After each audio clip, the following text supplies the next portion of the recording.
저희 가정에서 그 기니피그 2마리를 이제 키운 지가 벌써 한 6개월 정도가 되었습니다.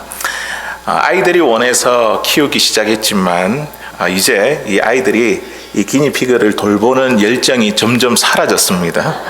심심할 때 잠깐 놀아주는 것 뿐이지 제가 보니까 항상 제가 밥을 주고 있더라고요.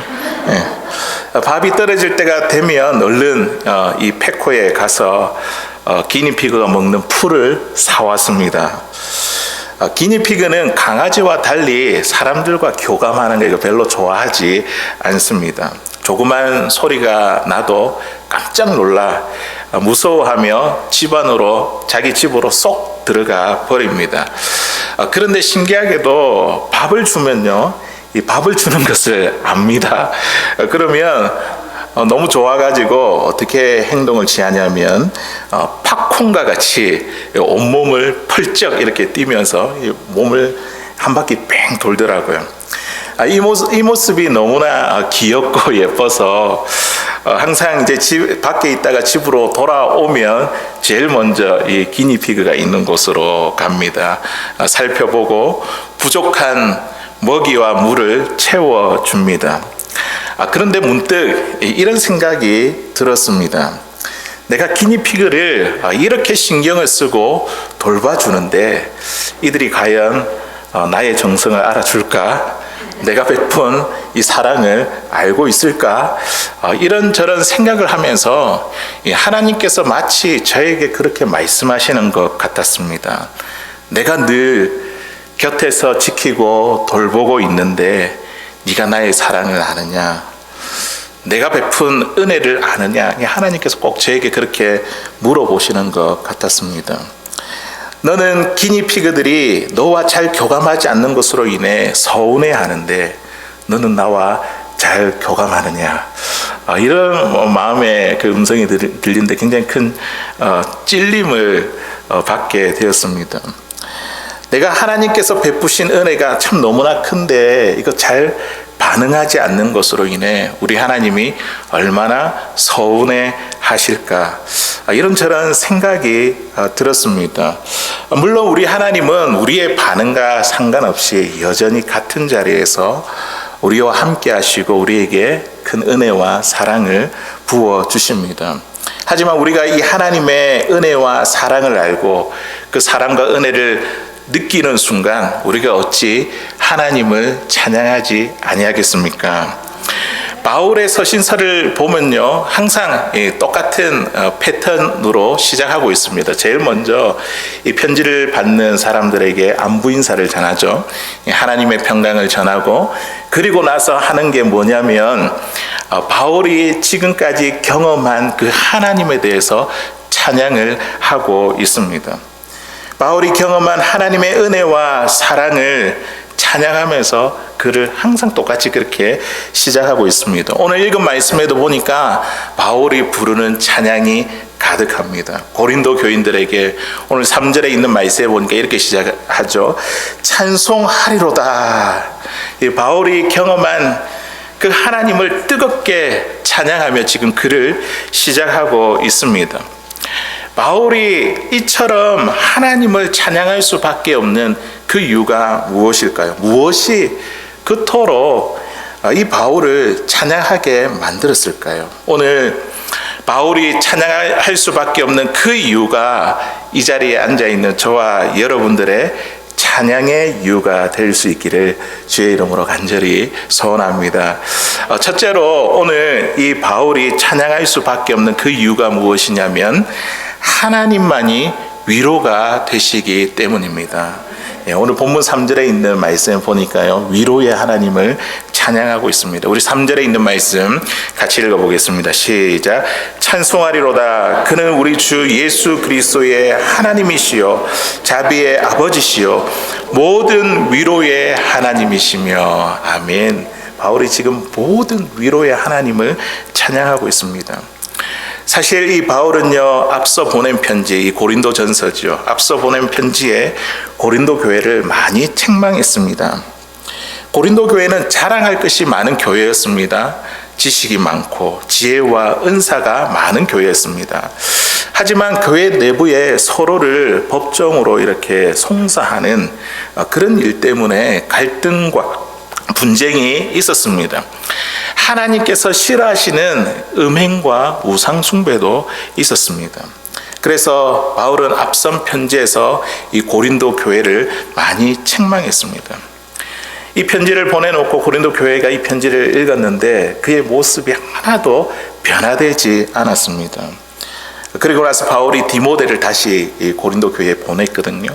그들을 가르치는데 여전히 그들에게 아무런 변화가 없었습니다. 오히려 고린도 교회에 거짓 사도가 나타나서 교인들을 선동하며 이 바울의 사도적인 권위에 대해서 대항하게 만들었습니다.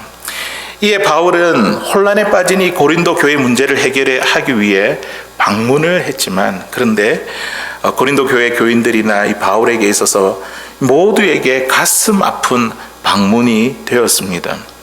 바울은 고린도 교회 문제를 해결하지 못한 채 모욕을 당하며 다시 돌아와야 했습니다. 그 후에 바울은요, 애통하는 마음을 가지고 다시 한번 편지를 써서 이 고린도 교회 편지를 보냈거든요. 그 편지의 내용을 보면 첫 번째로 나는 여전히 고린도 교회를 사랑하고 있다. 교인들을 사랑하고 있고, 그리고 나의 그 주님께서 나에게 부여해 주신 그 사도적 권위를 인정해 줄 것과, 그리고 거짓 사도, 그 고린도 교회 안에 있는 이 거짓 사도를 징계할 것을 요청했습니다. 이 고린도 교회 교인들이 이 편지를 받고 어떻게 했을까요? 마음의 변화가 일어났습니다. 회개하게 되었고 모든 오해가 풀렸다는 이 기쁨의 소식을 듣게 되었습니다. 바울은 고린도 교회를 향한 이 감격과 기쁨을 가지고 이 기쁨에 주체할 수가 없어 지금 즉각적으로 이 편지를 적고 있는 거죠. 고린도 후서를 지금 적고 있는 것입니다. 바울은 고린도 교회의 이 소식을 듣고 하나님을 찬양했습니다. 찬송하리로다. 예수 그리스도의 하나님, 자비의 아버지, 모든 위로의 하나님을 찬양했습니다. 예수 그리스도의 하나님이라는 것은 나를 구원하신 그 예수님을 나를 구원하기 위해 이 땅에 보내신 그 예수님의 하나님을 찬양한 것입니다.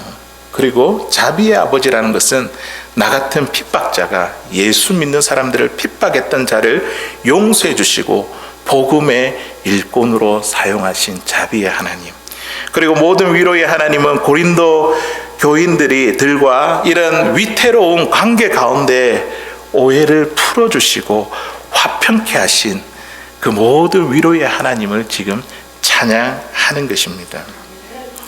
고린도 교회가 회개하여 모든 오해가 풀어졌다는 이 소식을 듣고 바울이 얼마나 큰 위로를 얻었을까요?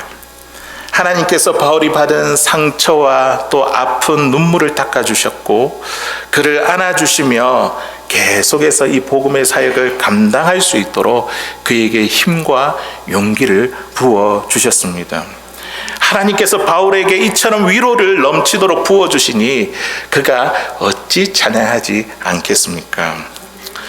우리가 잘 알고 있는 이 엘리야 선지자를 보십시오. 갈멜산에서 바알과 아세라 선지자 850명과 대결하여 큰 승리를 거두게 되었습니다. 그런데 이세벨 왕후가 엘리야를 죽이겠다고 그렇게 위협하자 그가 두려워서 유다의 가장 남쪽인 부엘세바까지 도망가게 되었습니다.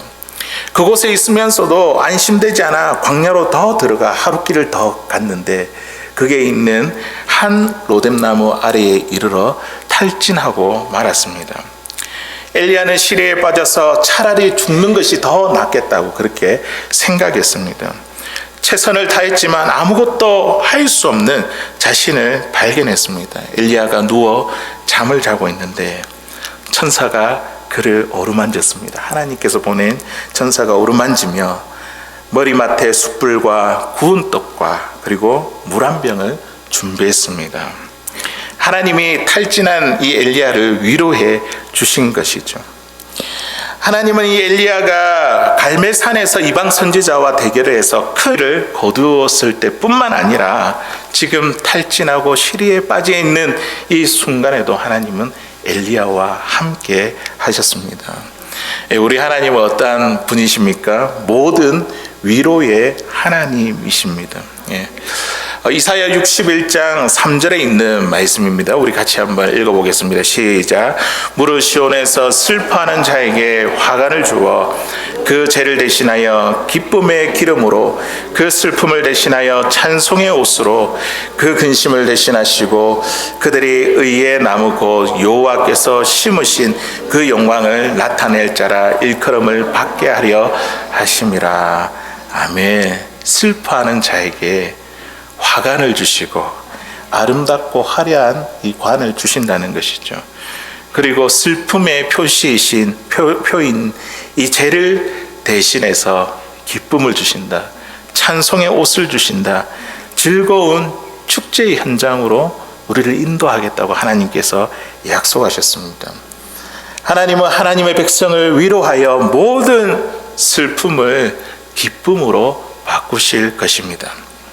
1년 전에 저희 교회 한 성도님의 아내가 의식을 잃어 급히 병원의 응급실로 가게 되었습니다. 이 성도님은 다급한 마음에 저에게 전화를 하면서 울면서 저에게 기도 부탁을 하셨습니다. 기도를 한 후 전화를 끊고 참 마음이 너무나 아파서 하나님께 참 따지듯이 기도를 드렸습니다. 하나님, 그래도 이 두 분이 그동안 살아왔던 세월이 얼마나 긴데 그래도 인사할 시간은 주셔야죠. 하나님께서 이곳에 우리 성도들을 목양하도록 부르셨으면 하나님, 제가 기도하며 기도의 응답이 있어야 되지 않겠습니까? 막 이렇게 따지듯이 하나님께 기도를 드렸습니다. 그리고 몇 시간 후에 그분으로부터 다시 연락이 왔습니다. 너무 긴장되는 순간이었습니다. 왜냐하면 혹시나 돌아가셨다 이 소식을 하실까봐 참 너무 긴장되는 순간이었습니다. 다행히 하시는 말이 의식이 회복되었고 일반 병실로 옮기게 되었다며 기뻐하면서 연락이 왔습니다. 제가 당장 그 병원으로 가겠습니다. 그렇게 이야기하고 이제 교회 그 현관문을 여는데 하나님이 저에게 이렇게 말씀하시는 것 같더라고요. 봤지? 내가 너를 돌보고 있단다. 그 음성이 제 마음 가운데 이렇게 들려지게 되던데요. 참 온몸이 찌릿한 그 전율이 느껴졌습니다. 하나님께서 함께 하신다는 그 확신에 저에게 얼마나 큰 위로가 되었는지 모릅니다. 하나님만이 나의 그리고 우리의 모든 위로가 되시니 우리가 어찌 그 주님을 찬양하지 아니하겠습니까?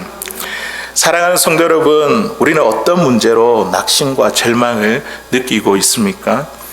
아무런 도움을 받지 못해 참 외롭고 고독한 가운데 있는 것은 아닙니까? 기도를 했는데도 응답이 없고 하나님이 멀게만 느껴지는 것은 아닙니까? 계획하고 진행하는 일마다 자꾸만 막히는 것은 아닙니까? 우리 하나님은요, 오늘 이 말씀을 통해서 우리에게 말씀하십니다. 모든 위로의 하나님이다. 우리에게 말씀하십니다. 우리를 안아주시고 우리의 눈물을 닦아주시며 우리를 이해하십니다. 우리를 격려하시고 새롭게 일으켜 세워주십니다. 우리 하나님은 슬픔 대신 희락을, 죄 대신 화관을, 근심 대신 찬송의 옷을 입혀주십니다. 모든 위로의 하나님으로 인해 우리 이번 한 주일 동안 살아갈 때에 두 손을 높이 크게 들고 크게 그 하나님을 향한 그 찬양을 부를 수 있는 살아가는 저와 여러분들 다 될 수 있기를 주의 이름으로 간절히 소원합니다. 두 번째로 바울이 찬양할 수밖에 없는 이유는 하나님의 영광을 드러내기 때문입니다. 자신의 삶을 통하여 하나님의 영광을 드러냈다는 거죠. 받은 그 위로를 가지고 또 다른 사람에게 그 하나님의 위로를 전하니까 그 사람이 하나님의 위로를 받는 하나님의 역사를 보고 하나님의 영광이 드러나게 되었기 때문입니다. 오늘 본문 4절에 있는 말씀인데 우리 같이 한번 읽어보겠습니다. 시작.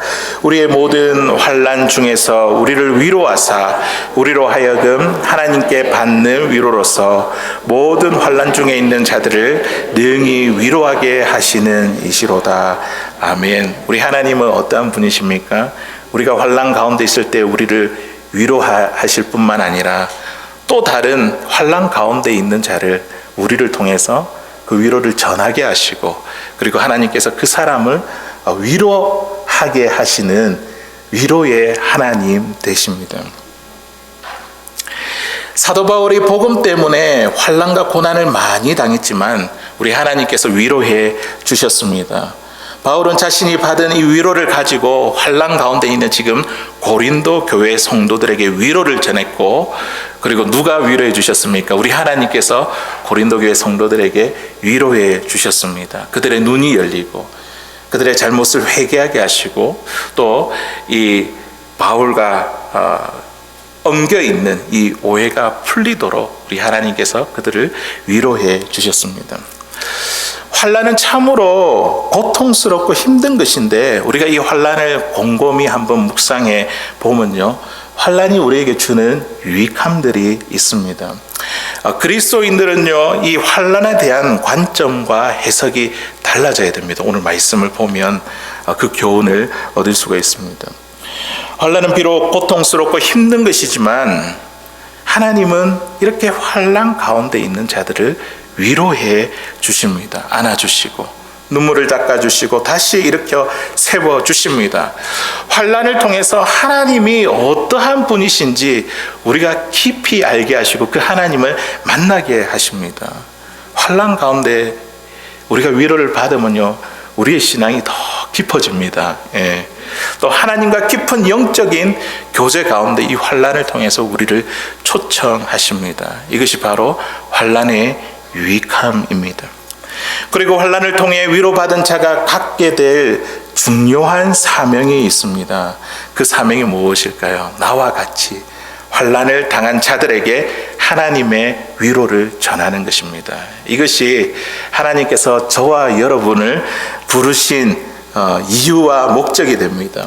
환난 가운데 있는 자에게, 나와 같이 환난 가운데 있는 자에게 위로를 전하면 우리 하나님께서 그 사람을 위로해 주십니다. 우리를 통해 하나님의 위로의 역사가 풍성하게 일어나게 하시니 우리가 어찌 찬양하지 않겠습니까? 바울도요, 이 복음의 일꾼으로 세워지기까지 그 옆에서 동역자로부터 큰 위로를 받았습니다. 바울은 원래 그 그리스도인들을 핍박하던 자가 아니었습니까? 바울이 주님을 만나 회심을 했을 때에 많은 그리스도인들이 이 바울을 의심했습니다. 거절했습니다. 설마 그렇게 하면서 우리를 또다시 잡아가지고 감옥에 넣지 않을까, 그렇게 의심했습니다. 그런데 그 가운데서 바울을 끝까지 믿고 보호해 준 사람이 있습니다. 바울이 복음의 일꾼으로 세워질 수 있도록 옆에서 위로하고 격려한 사람이 누구일까요? 우리가 잘 알고 있는 바나바죠. 바나바. 바나바의 그 이름의 뜻은 위로자인데 그 이름처럼 바울을 위로하는 자로 하나님께 쓰임을 받았습니다. 이제 바울은 자신과 같이 환난 가운데 있는 사람들을 위로하는 사람이 되었습니다. 오늘 이 말씀을 듣고 있는 저와 여러분들도 우리가 하나님으로부터 위로를 받았지 않습니까? 그리고 또 지금 위로들을 받고 있는 줄로 믿습니다. 우리가 하나님으로부터 위로를 받았으니 우리 또한 환난 가운데 있는 자들에게 위로해야 될 사명이 있음을 믿습니다. 하나님이 우리를 통해 환난 가운데 있는 자로 위로하고 그들을 일으켜 회복시켜 주시는데 우리가 어찌 찬양하지 않겠습니까? 이사야 40장 1절에 있는 말씀에 보니까요, 하나님께서 우리에게 귀한 사명을 주셨는데요, 같이 한번 읽어보겠습니다. 시작. 너희의 하나님이 이르시되 너희는 위로하라, 내 백성을 위로하라. 아멘. 우리에게 어떤 사명이 있습니까? 위로받은 자는 또 환난 가운데 있는 자들을 위로해야 될 사명이 저와 여러분들에게 있음을 믿습니다. 제가 LA에 살았을 때에 석 달 동안 다른 가정의 아이들을 라이드로 도와준 적이 있습니다. 이 아이들의 엄마는 한국에 있고 그리고 아빠는 혼자서 3명의 자녀를 돌보아야 했습니다. 자녀들 돌보느라 직장을 구할 수 없어 그동안 모아둔 이 생활비 모두를 다 써버리고 말았습니다. 이제 직장을 구해야 되는 그런 상황이 되었는데요. 다행히 직장을 구했지만 집에서 너무 거리가 멀었습니다. 3시간 정도가 되는 거리였습니다. 직장 근처로 집을 알아보는 동안 회사를 출근을 해야 됐고 그리고 이 아이들은 학교를 다녀야 되는데 누군가 도움이 필요했던 것이죠. 라이드를 되지 않는 그런 어려움이 있었습니다. 저희 선배 목사님이 담임하던 교회의 이 교인이셨는데 저와 같은 아파트에 사는 것을 아시고 저에게 연락을 주셨습니다. 참 매일 이렇게 라이드를 한다는 게 참 쉽지 않은 결정이었습니다. 그런데 이 아이들을 만나 보는 순간 제 마음이 완전히 달라졌습니다. 저는 그들을 보면서 저의 어린 시절을 보게 되었습니다. 제가 엄마 없이 어린 시절을 보냈거든요. 하나님이 이 가정의 위로자가 되기를 원하셨습니다. 매일 아침 그리고 학교를 마치고 나서 2번씩 이들을 만나면서 내가 이 가정을 돕고 위로한다고 생각했지만 그런데 사실은 하나님께서 저에게 주시는 위로가 더 컸습니다. 엄마 없이 자란 제 마음 가운데 상처와 아픔을 만져주셨습니다. 제가 그것을 보면서 하나님께서 왜 환난 중에 있는 자에게 위로자가 되라 이렇게 말씀을 하시는지 제가 조금은 이해할 것 같더라고요. 환난 중에 위로했더니 환난 중에 있는 자들을 위로했더니 하나님은 나에게 더 큰 위로를 주셨습니다. 그러니 제가 어찌 그 하나님을 찬양하지 않겠습니까? 사랑하는 성도 여러분, 우리 주변에 환난 가운데 어려움을 당하는 분들이 계십니까? 어려움과 힘든 문제로 하나님의 위로를 기다리시는 분들이 계십니까? 그분들이 우리의 눈에 보인다고 한다면 하나님이 지금 우리에게 사명을 주시는 것입니다. 어떤 사명을요? 가서 위로하라. 내 백성을 위로하라. 내가 환난 가운데 너를 위로했지 않느냐. 너는 가서 위로해라. 위로해라는 사명을 우리에게 주시는 것입니다. 환난 중에 있는 자들의 눈물을 닦아주고 안아주며 일으켜 세워준다면 이것은 낭비가 아니라 하나님의 비전이 되고 하나님의 영광이 되는 줄로 믿습니다. 위로자가 되면 저와 여러분들에게 하나님의 더 큰 위로가 우리에게 임하게 되는 줄로 믿습니다. 지금 우리 우크라이나에 지금 전쟁이 일어난 상황이지 않습니까? 우크라이나 수도 키예프에서 이 러시아 군대와 치열한 접전이 일어나고 있습니다. 많은 사람이 죽고 다치며 지울 수 없는 상처와 이 슬픈 일이 우리 가운데 일어났습니다. 우리 이제 동기 목사 같이 이제 공부를 했던 동기 목사님이 동유럽 쪽에 선교사로 그렇게 사역을 하고 계신데 그분이 이제 우크라이나를 위해서 기도해 달라고 이렇게 기도 메시지 제목을 보내왔습니다. 우크라이나에 아직까지 남아 있는 한인 선교사 7가정이 거기에 있습니다. 그 영사관과 이제 그 직원들과 대화를 할 때에 문제가 생기면 선교사님들이 선택한 모든 일에 대해서 책임지는 것으로 그렇게 결정을 하고 그곳에 남아 있습니다. 그러면서 보내온 그 기도가 우리의 형제요 가족이라는 심정으로 기도해 달라고 했는데 우리 4가지 이렇게 돼 있는데 우리 같이 한번 읽어볼까요? 시작. 우크라이나 교회와 성도들이 영적 전쟁에서 승리하도록 우크라이나의 주권과 영토가 보존되고 중립국 지위를 확보하도록. 3번째, 우크라이나에 남아있는 목회자, 성도들, 선교사들의 안전을 지켜주시도록. 4번째, 우크라이나 난민, 부상당한 군인, 민간인 희생자 가족들을 위로해 주시고 교회들이 도움이 필요한 사람들을 위한 구호 사역을 잘 감당하도록 이렇게 기도 제목을 보내주셨더라고요. 우크라이나에 하나님의 위로가 필요합니다. 또 이 선교사님들 가정에 하나님의 위로가 필요합니다. 이번 한 주 동안 우리가 살아가면서 이 우크라이나를 위한 기도의 위로자가 되지 않겠습니까? 우리가 기도의 위로자가 될 때에 하나님께서 저와 여러분들에게 더 큰 위로로 우리와 함께 해 주실 줄 믿습니다.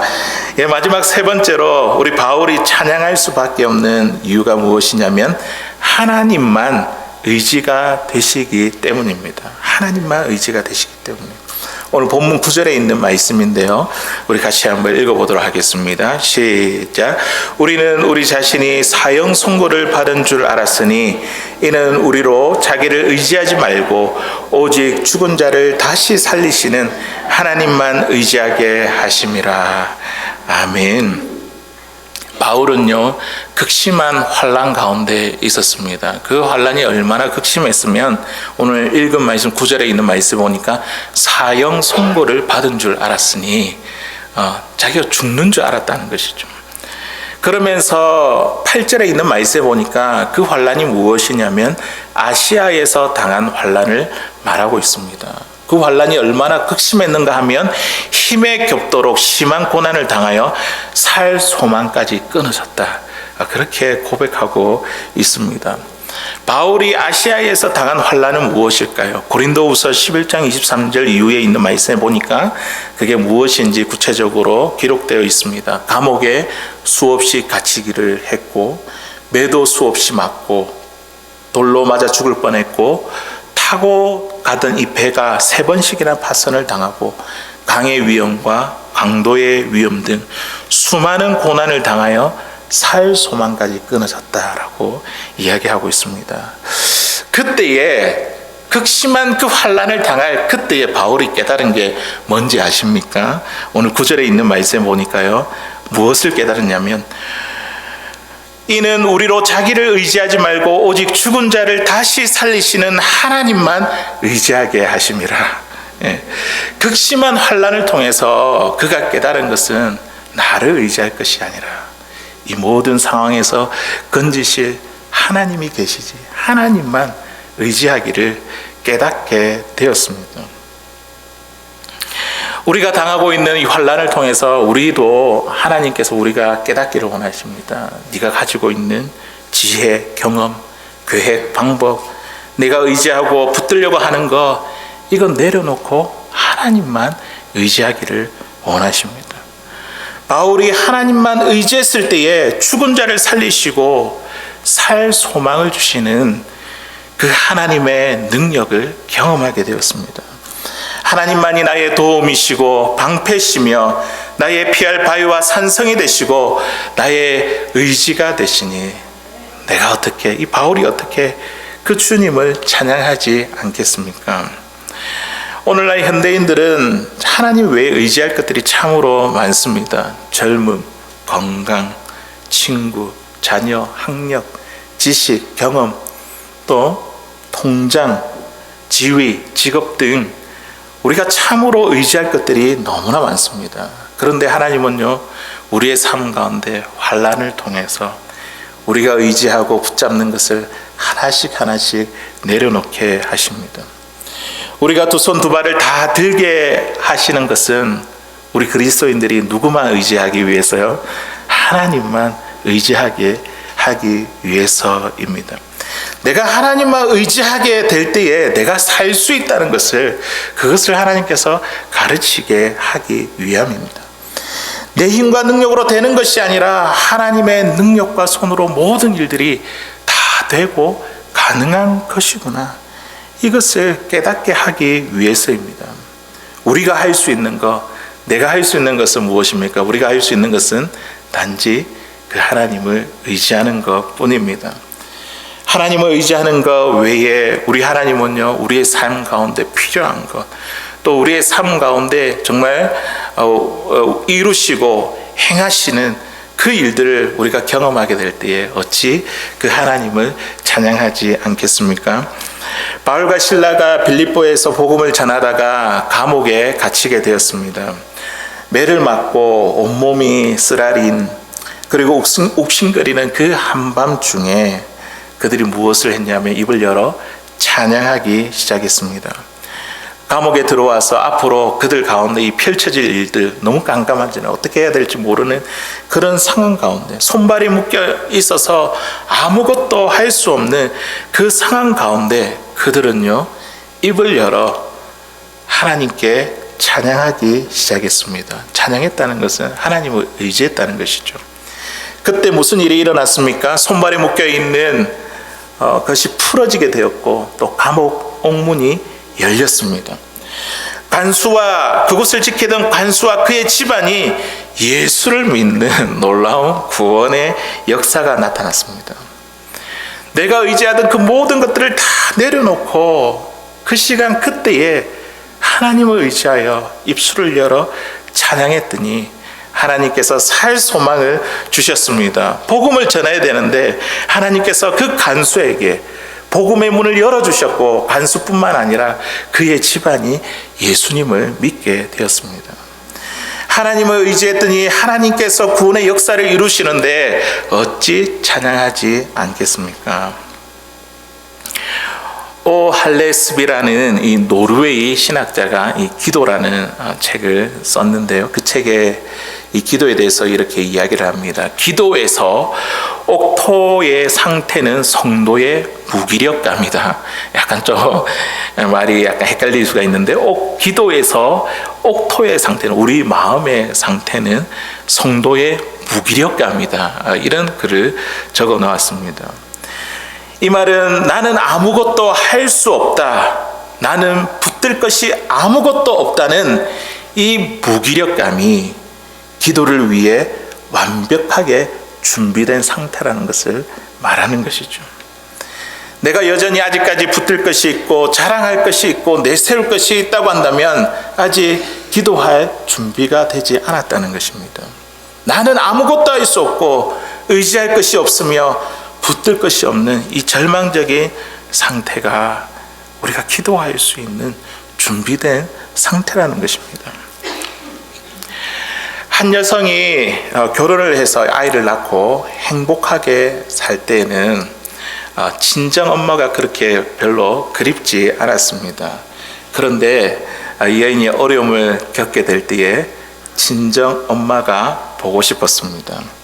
다 그렇죠? 아닙니까? 남편이 사랑해 줄 때는 친정 엄마를 생각하지 않았습니다. 그런데 남편이 힘들게 할 때에는 울면서 친정 엄마를 찾습니다. 달려가며 언제든지 받아주는 사람은 친정 엄마밖에 없다고 생각합니다. 결정적인 순간 삶이 힘들고 어려울 때 위로해 줄 사람은 친정 엄마밖에 없어 그렇게 생각합니다. 그런데 친정 엄마도 그렇게 의지했던 친정 엄마도 한계가 있습니다. 친정 엄마도 상처를 가지고 있고 연약합니다. 영원히 그 자리에 있지 않습니다. 영원히 그 자리에 계시는 분, 우리가 영원히 의지할 분이 누구이십니까? 시편 125편 1절에 있는 말씀에 보니까 우리 같이 읽어보겠습니다. 시작. 여호와를 의지하는 자는 시온산이 흔들리지 아니하고 영원히 있음 같도다.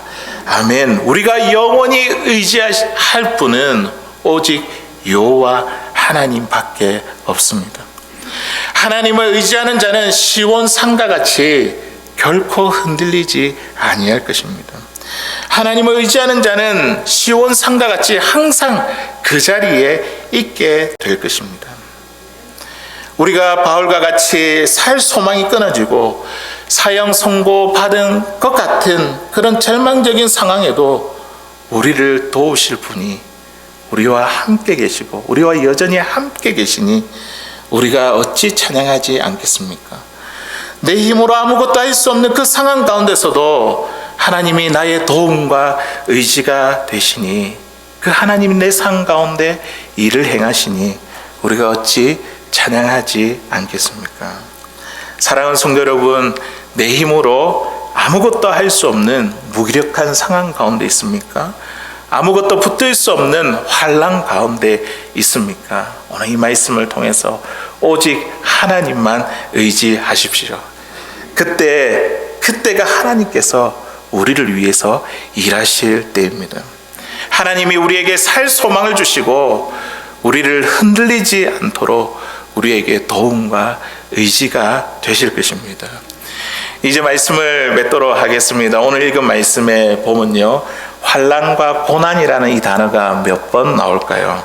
8번이 나옵니다. 우리가 방금 읽은 이 3절에서 10절까지 있는 이 말씀 살펴보면 환난과 고난이라는 단어가 8차례가 나옵니다. 하지만 위로라는 단어가 몇 번이 나오는지 아십니까? 10번이 나옵니다. 오늘 집으로 가셔가지고 한번 카운트해 보십시오. 무려 10차례가 나옵니다.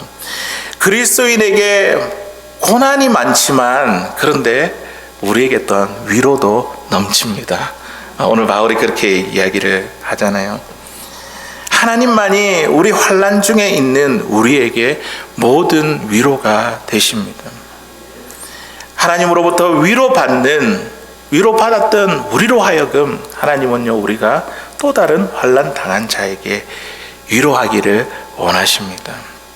내가 환난 가운데 아무것도 할 수 없지만 그 가운데 하나님께서 나를 깨닫게 하시는 것은 하나님만이 나의 의지가 되신다. 우리가 이러한 사실을 깨닫게 되니 우리가 어찌 하나님을 찬양하지 않겠습니까? 바울이 하나님을 뜨겁게 찬양할 수밖에 없는 이 이유가 오늘 이 말씀을 들은 사랑하는 저와 여러분들의 찬양의 이유가 될 수 있기를 주의 이름으로 간절히 소원합니다.